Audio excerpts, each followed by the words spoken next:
Tonight at 10, the Queen leads the tributes to Captain Sir Tom Moore, who's died at the age of 100. I'll keep on going whilst people are still contributing to the National Health Service. He was the lockdown hero who raised a fortune for NHS charities and touched the hearts of people around the world. The cause is so good. From that point of view, I'm delighted that we've got so much money for such a good cause. Captain Tom was knighted last summer, recognising his exceptional efforts at such a difficult time for the country. Captain Sir Tom Moore was a hero in the truest sense of the word. In the dark days of the Second World War, he fought for freedom, and in the face of this country's deepest post-war crisis, he united us all. We'll be paying tribute to Sir Tom, who died in hospital after testing positive for coronavirus. Also tonight, following concerns about delaying the second dose, new analysis of the AstraZeneca vaccine shows that the first jab is effective for up to 12 weeks. Pupils in Scotland are told they'll start heading back to the classroom from the end of this month. And Jeff Bezos, one of the world's richest men who created Amazon, is to step down from the leading role as chief executive. And coming up in sport on BBC News, a huge win.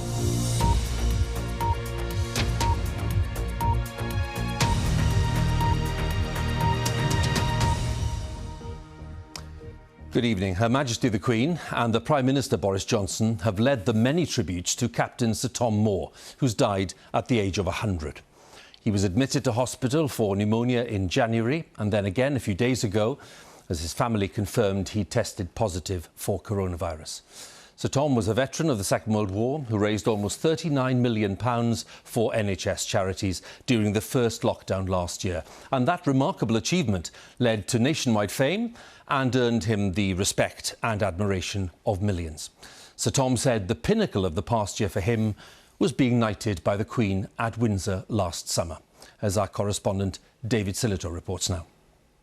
He's a 99-year-old war vet. He's a one-man fundraising machine. Captain Sir Tom Moore. The word inspirational is rather an understatement. That's the way I think I've always looked at it. Tomorrow will be a good day. What began as a little family challenge to do 100 laps of his garden became a fundraising juggernaut. On New Year's Eve, the face of 2020 was Captain Tom.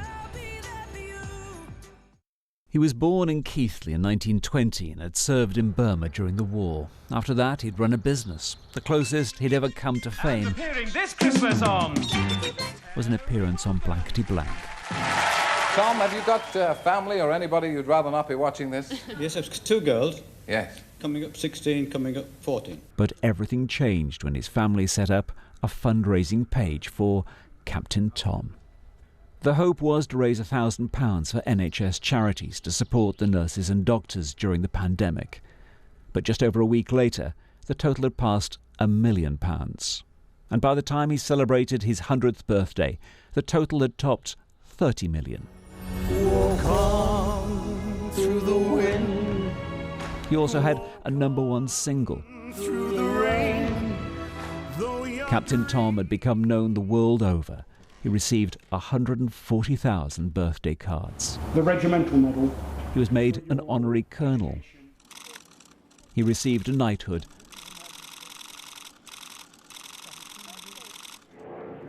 And the RAF staged a birthday flypast.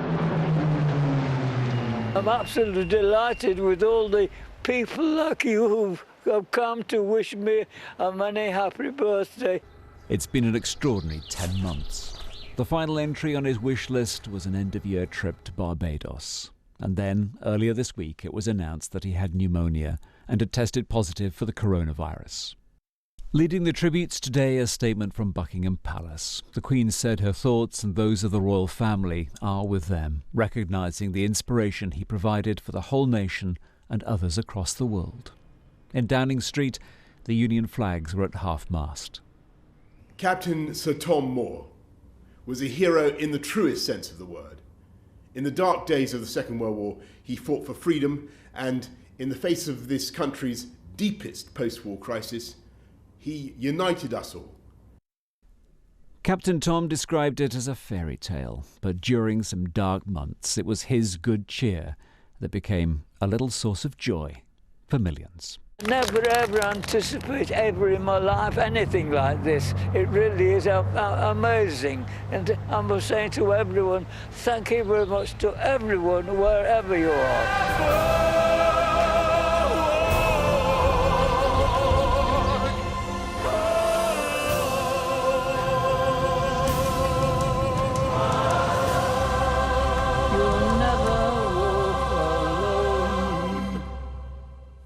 Today's tributes to Captain Sir Tom Moore, the champion fundraiser and lockdown hero who died at the age of 100. And with me to reflect on a very long and fruitful life, and indeed a remarkable last year of his life, in Sir Tom's case, is Mark Easton, our home editor. And I'm just thinking, Mark, this really is a kind of combination of factors, isn't it? The right man at the right time for what people needed. Absolutely. I think Britain absolutely needed Captain Tom when the pandemic was making us question everything. He was a representative of the greatest generation, the men and women shaped by wartime sacrifice, who understood what it meant by duty and resilience and humility, walking up and down his garden, up and down, uncomplainingly doing his bit. And I think Captain Tom, with his medals and his regimental blazer, he linked us back to something that many in Britain see almost as this country's finest hour, the Second World War. And he won the affection, I think, of the whole nation, old and young, as lockdown required us to furlough our freedoms. This old soldier was sort of epitomising how we'd like to see ourselves in a crisis, because as well as the indomitable spirit, there was always a twinkle in his eye, a joke and a laugh. And when we needed it most, as the virus raged and we struggled to hold it together, Captain Tom kept on walking, up and down, up and down. Mark, many thanks. Mark Easton there with his thoughts on Captain Sir Tom's life and contribution. So let's turn to the latest developments with the pandemic. Following concerns about delaying the second dose of the AstraZeneca vaccine, new analysis by researchers at the University of Oxford shows that the first jab is effective for up to 12 weeks. They found that the vaccine remains 76% effective for up to 3 months after the first shot, while people wait for their second dose. They also found that the vaccine may have a significant effect on transmission of the virus, with 67% reduction in positive swabs among those vaccinated. Well, our medical editor Fergus Walsh has more on this and on growing concern at Public Health England about the way that coronavirus is showing its ability to change genetically. Little scratch coming there. More good news on vaccines. The Oxford AstraZeneca jab offers sustained protection against COVID disease of 76% for at least 3 months after the first shot, supporting the UK decision to delay second doses. And inside there is a patient data sheet about the AstraZeneca vaccine that you've had to date. Okay. The Oxford jab may also cut transmission. Those vaccinated were far less likely to carry any coronavirus, meaning each person immunised may indirectly protect others. We found there was a big reduction in people being infected with coronavirus, and because they were not infected, they can't go on and transmit to other people. And so that is really important in potentially curbing the pandemic. Secondly, we had really good protection right from a couple of weeks after the first dose through to the second dose being given 3 months later, which tells us that there's maintained efficacy over that period. Meanwhile, more cases of the South African variant has meant fighting coronavirus is now being done house to house. 80,000 adults in 9 postcode areas of England are being urged to have a test because cases of the variant have been detected there, unconnected to foreign travel. And it's emerged that the UK variant, first found in Kent, has itself undergone another mutation. Viruses evolve all the time, but there are several variants here which share one mutation of concern. It's in the spike protein and called E484K. It's been found in Bristol in a mutated version of the more contagious UK variant, and in Liverpool in a variant which mutated from the original Wuhan strain. This same mutation is also found in the South African and Brazilian variants. It appears to make the virus less visible to antibodies, a key part of the immune system, which could make vaccines less effective. We do have some evidence from the laboratory that this mutation might reduce the efficacy of certain vaccines. Having said that, the vaccine should still work very well and reduce transmission and reduce symptoms, we hope, but we're going to need to keep a very close eye on this.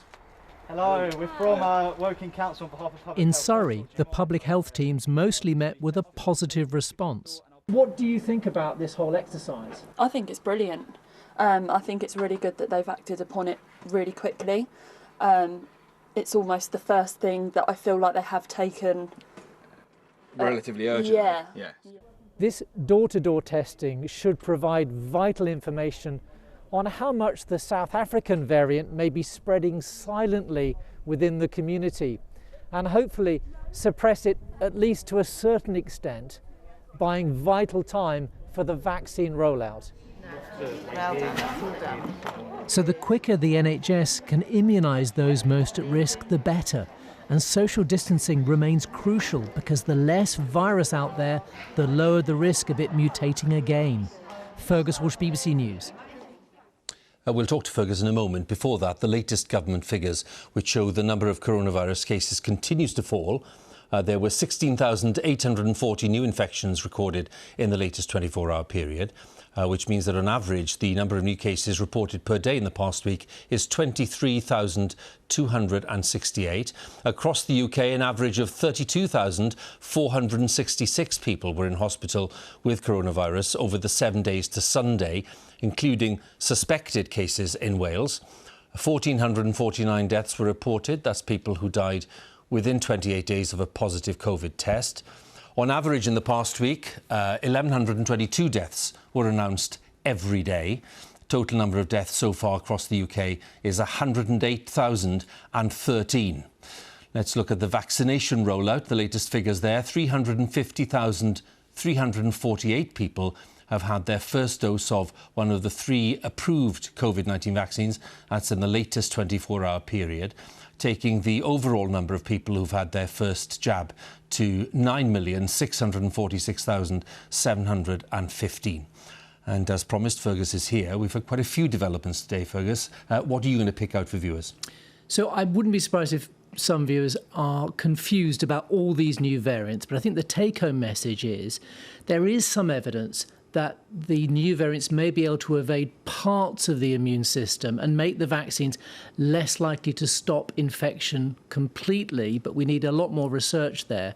But on a positive note, all the vaccines should give strong protection against really serious COVID disease, the type that would put you in hospital or kill you. So that's much more positive. Then on the Oxford AstraZeneca vaccine, very encouraging results tonight. 1 dose appears very effective for at least 3 months after the first shot. And that strongly supports the UK policy of this 12-week gap between the first and second dose.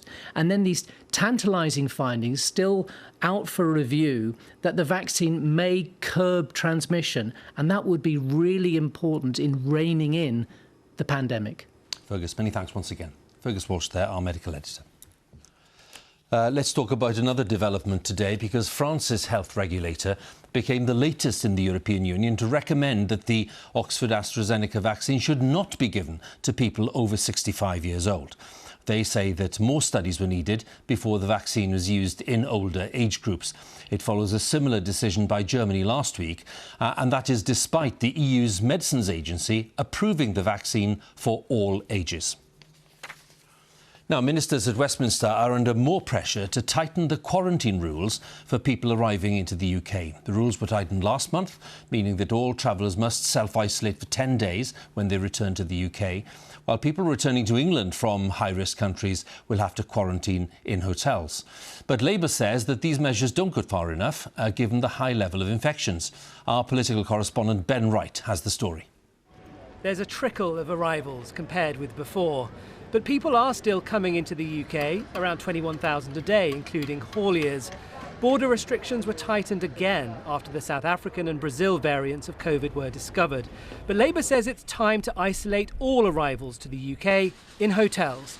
The greatest threat to the gains of the British people over the past 10 months and to the vaccine rollout is a mutant strain of the virus reaching these shores. We have to do all we can to prevent that happening. That means a comprehensive hotel quarantining system for all arrivals in the UK. But we're going to be dealing with new variants coming in of COVID for perhaps years to come. Yours is not a sustainable long-term solution to this, is it? I disagree. I think that this is absolutely vital. At the moment, anyone coming into the UK needs proof of a negative COVID test and must quarantine for 10 days. Direct flights to the UK from 33 high-risk countries, including South Africa, are now also banned, and people who've been in those places in the previous 10 days are not allowed in. Except for British citizens and residents, who have to self-isolate and will soon have to quarantine at their own expense in a hotel. The policy was announced 5 days ago, but the hotels are not yet up and running. We announced the intention of this last week in conjunction with other initiatives that we're doing, including banning travel from other countries. And the details will be announced. It is a logistical effort, as well, as you will appreciate.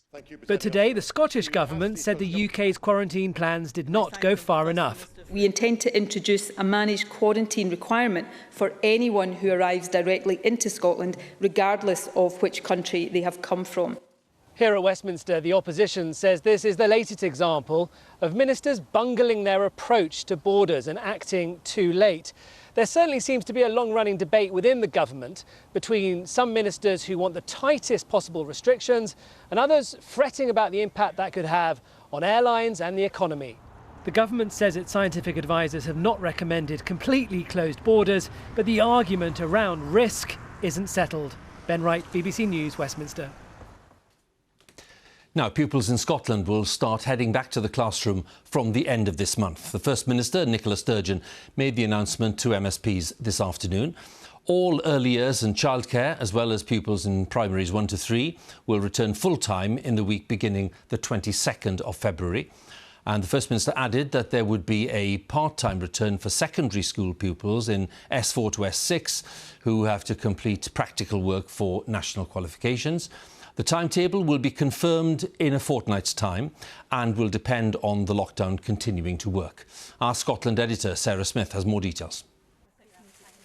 In less than 3 weeks, these nursery school kids could be waving hello to their friends, as all early learning and childcare facilities should reopen full-time on the 22nd of February, along with primary school classes 1, 2 and 3. To prioritise these children, lockdown rules will remain firmly in place everywhere else. Now, I have to be candid that our room for manoeuvre, given the current state of the pandemic, is limited. But I want to be equally candid, as I have been before, about the government's determination to use every single inch of headroom that we have to get children back to school, even if that means adults living with restrictions for longer. Only a few older students, like the children of key workers, attend Kings Park Secondary in Glasgow. And only a small percentage of the school's senior pupils in S4 to S6 will be allowed back on a very limited part-time basis to undertake practical schoolwork. They can't necessarily do music technology at home or practical electronics, so that's really important to get our young people back. So we need to think very carefully about how we bring young people back. Students still stuck at home want a date for when they might be back in the classroom. It's really giving us a lot of anxieties about what's going to happen when we do eventually go back to school. It's all going to be a lot to catch up on. So it's just a hit in my morale, not going to school. I would like to know when I'm going back, but I'd like it to be certain that I'm going back then, rather than it just being constantly pushed back. All school staff and older pupils will be offered at-home testing twice a week, but it may be some time before more students can return. They will probably trial this initial phase for around a month. I think it's going to be difficult for them to shift very quickly beyond that. In a 2-week period, you'll be able to identify whether there are new infections. And if we have this rapid repeat testing, then people can get on top of that pretty rapidly. While Scotland's vaccination programme has been criticised for not being rapid enough. The Scottish Government is facing sustained criticism over a vaccine rollout that is slower than in other parts of the UK. Nicola Sturgeon says the number of daily vaccinations is increasing and she wants to see that programme grow and accelerate. The youngest children in Scotland should return to some normality soon. Strict rules will remain for the rest of the country until at least the start of March. Sarah Smith, BBC News, Glasgow. Staff carrying out border checks at ports in Northern Ireland were told not to carry out their duties today after concerns were raised about their safety. Mid and East Antrim Council has withdrawn staff from Brexit inspection duties, and the EU has condemned threats against staff telling their officials in Northern Ireland not to attend work. It's an escalation of tensions over the new post-Brexit arrangements for Northern Ireland, which has brought about the reality of a new trade border which lies in the Irish Sea. Tonight, Boris Johnson called on the EU to take urgent action to resolve issues around the border. Our Ireland correspondent Emma Vardy has this analysis. Northern Ireland's ports have become a focal point for anger over Brexit. This graffiti at the entrance to Larne Harbour has now been removed. But staff have also raised concerns about suspicious behaviour around the port. Today, the officials that man the border checkpoints at both Larne and Belfast Port were stood down.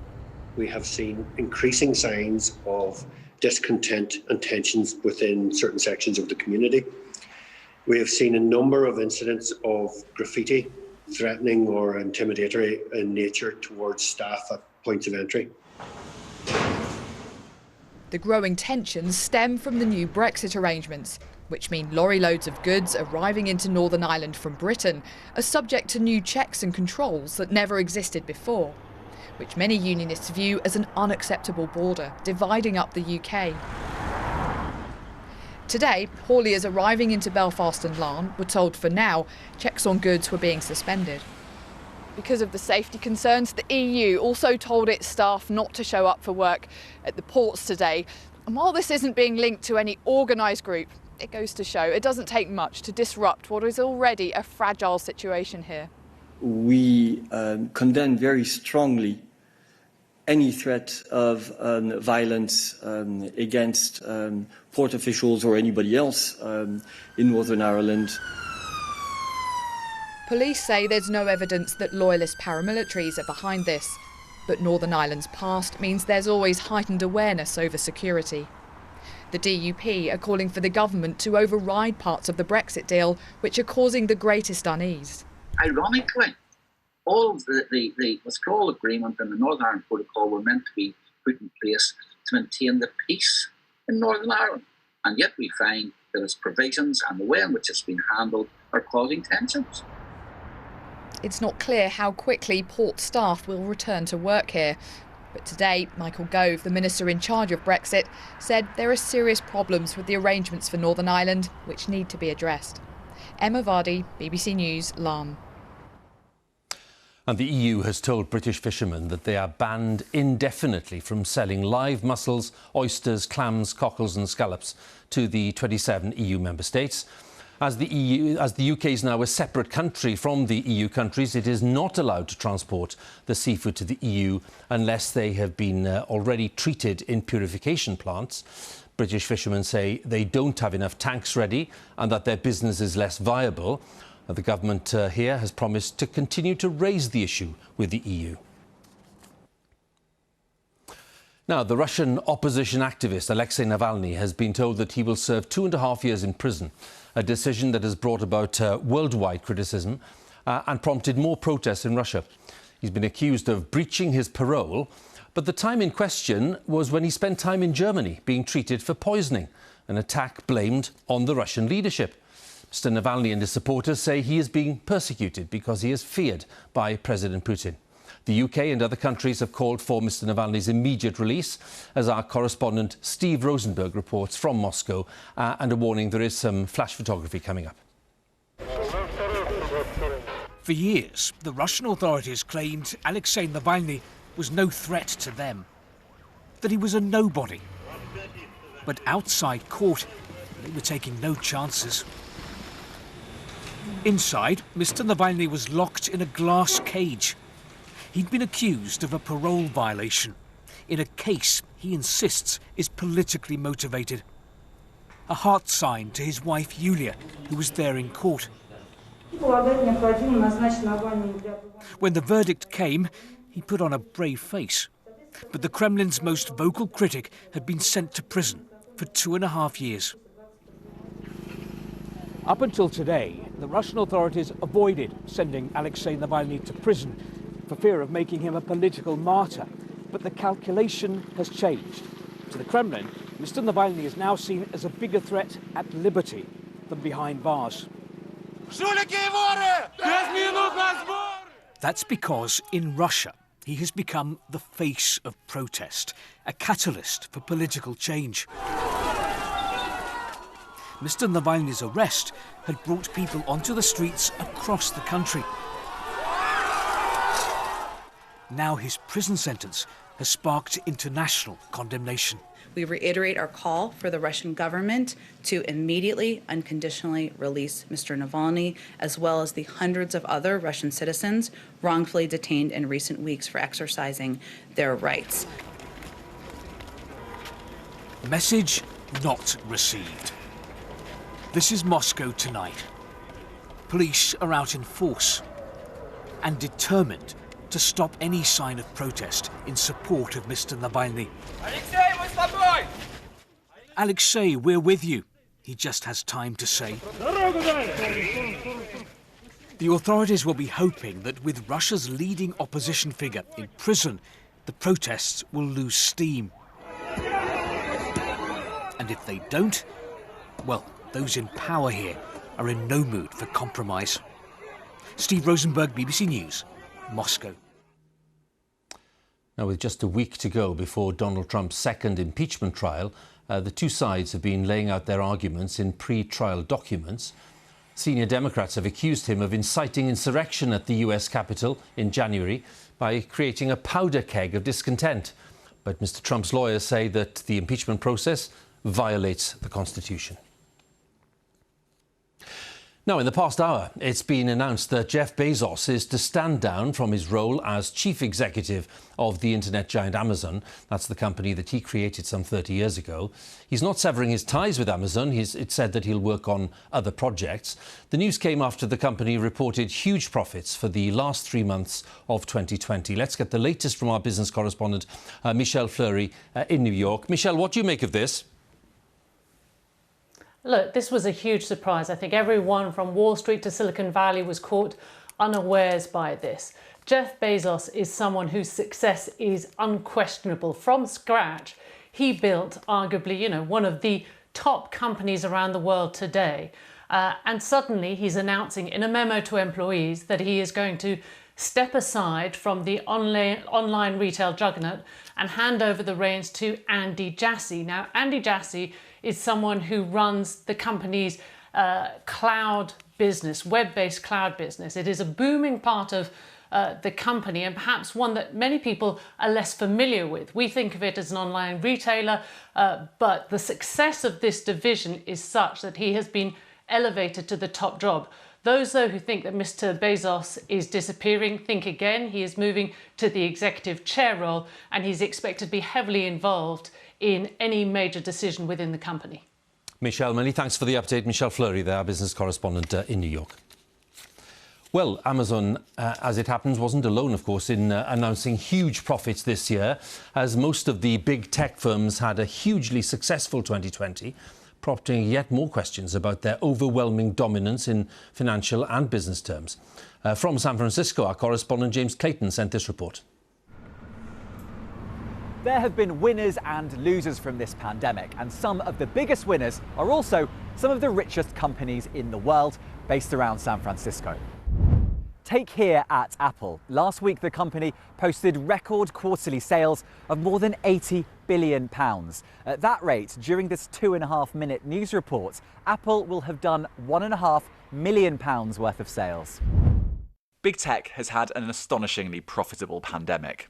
We all turned to technology more during the pandemic. It's as simple as that. We were doing more things online than ever before, from gaming to shopping to seeing our doctor. They're not charities. they are making money out of, what they're enabling. But some believe that making so much money at a time of economic hardship shows that there's something fundamentally wrong with the economy. Let's take Tesla, for example. Just look at its share price over the last year. It's now worth more than the 9 next largest car companies combined. It's made Elon Musk the richest man in the world. Speaking of wealth, out of the 10 richest people in the world now, 6 are US tech entrepreneurs. Elon Musk, Tesla, Jeff Bezos, Amazon, Bill Gates, ex-Microsoft, Larry Ellison, Oracle, Mark Zuckerberg, Facebook, and Larry Page, Google. Joe Biden has said he wants to look closely at competition around big tech, according to those close to him. I don't think he has a huge choice in the matter. Within the business community, there is a growing chorus of voices who are realizing that they're operating on a very unfair playing field. President Biden is also reportedly considering hiring an antitrust czar to look into monopolies in tech. Other senior Democrats have even called for companies like Google and Facebook to be split up. Big tech has had a bumper year, but with Joe Biden as president, they're likely to face more and more scrutiny, should so much power and wealth be concentrated in the hands of just a few companies on the west coast of America. James Clayton, BBC News. Let's have a reminder of our main story this evening, the news that Captain Sir Tom Moore has died at the age of 100. He'd been treated for pneumonia and had tested positive for coronavirus. He'd raised tens of millions of pounds, as we know, for NHS charities by walking in his garden before his 100th birthday. In a moment, we'll have the news where you are, but we'll leave you tonight with some memories of a remarkable man. Good night. When you walk through a storm, hold your head up high. I'll go on as long as I can, or whilst it's worthwhile doing it. At the end of the storm, there's a golden sky and sweet silver song of the lark. Never imagined anything like this.